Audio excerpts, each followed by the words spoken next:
નમસ્તે મિત્રો, ધર્મ મનીષ પંડ્યા ઓફિશિયલ ચેનલ પર હું મનીષ પંડ્યા આપ સૌનું સ્વાગત કરું છું.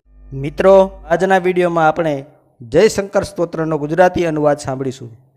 હે પાર્વતીપતિ શંકર, ચંદ્રકળાનું આભૂષણ ધારણ કરનાર, કામદેવનો નાશ કરનાર, ભક્તવત્સલ, કરુણાના અમૃત સાગર, કૈલાસ પ્રિય, આપનો સદાય જય થાઓ.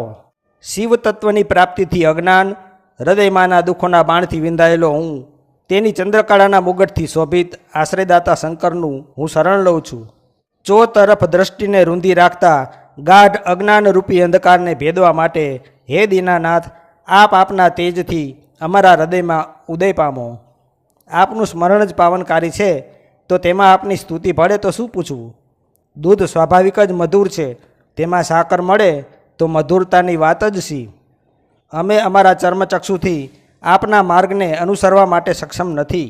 હે કૃપાળુ, આપના અભયચક્ષુથી અમારા પર ત્વરિત કૃપાદ્રષ્ટિ કરો. આપ વિષધારી હોવા છતાં અમૃત વહાવો છો, મુંડમાળા પહેરવા છતાં પાવન છો. આપ ભવ એટલે કે ઉત્પત્તિ કરનાર અને ભવાંતક એટલે કે પ્રલયકારી પણ છો. વિષમ નેત્રો હોવા છતાં ભક્તો પ્રત્યે સમદ્રષ્ટિ રાખો છો. આપ શૂળધારી હોવા છતાં નિરોગી છો. આપ દ્રઢ વૈરાગી હોવા છતાં અનુરાગી છો. ભિક્ષા માગનાર છો છતાં મહેશ્વર છો. આપના ચરિત્રો કેવા આશ્ચર્યકારક છે.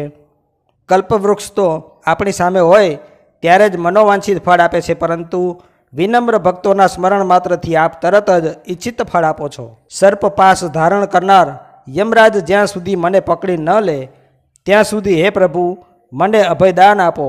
જીવ ચાલ્યો જાય પછી ઔષધનું શું કામ. સર્પ જેવા ભયાનક ઝેરીલા સાંસારિક વિષય ભોગો મને ખૂબ જ ડંખિત કરે છે. હે પ્રભુ, આપ અમૃત જેવી કૃપા દ્રષ્ટિની વર્ષા કરીને મને ભીંજવી દો. અનેક મુનિઓ આપના દર્શનથી મનગમતી કામના મેળવી ધન્ય થયા, તો હે કરુણાસાગર, તે જ કૃપા દ્રષ્ટિથી દુઃખી થયેલા મારી સામું જુઓ. પ્રણામ સાથે કહું કે દિન દુખિયાને અભયપદ દેનારા તમારા સિવાય કોના શરણે જાઉં. જેમ વિયોગીને બધું પ્રિય લાગે તેમ મને સર્વ જગત આપનામય લાગે છે. હે પરમેશ્વર, આપે અનેક ઉપર અનુકંપા કરી છે, તો મારા પર કેમ નહીં. પોતાની ઉપર મંદ્રાચલ ધારણ કરનાર કાચબાને શું સૂક્ષ્મ અણુ ભારરૂપ લાગે. જો આપ મને અપવિત્ર માનતા હો તો આપે ખોપરીની માળા ધારણ કરી છે તેનું શું.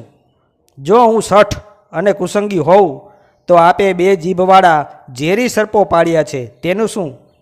હું ક્યાં જોઉં, શું કરું, કોના ઓથે ઊભો રહું. હું ભયભીત છું. હે શંભુ, આપ ક્યાં છો.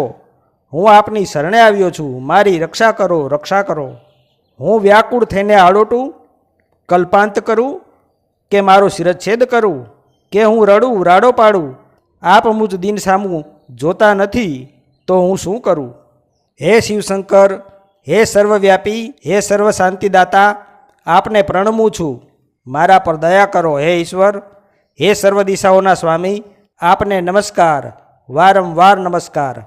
જટામાં ચંદ્રને ધારણ કરનાર તમે મારું શરણ છો. ગિરિરાજ પુત્રી પાર્વતી મારું શરણ છે. હું આપ બંનેના શરણે છું, અન્ય કોઈ દેવતાના શરણે નથી જતો.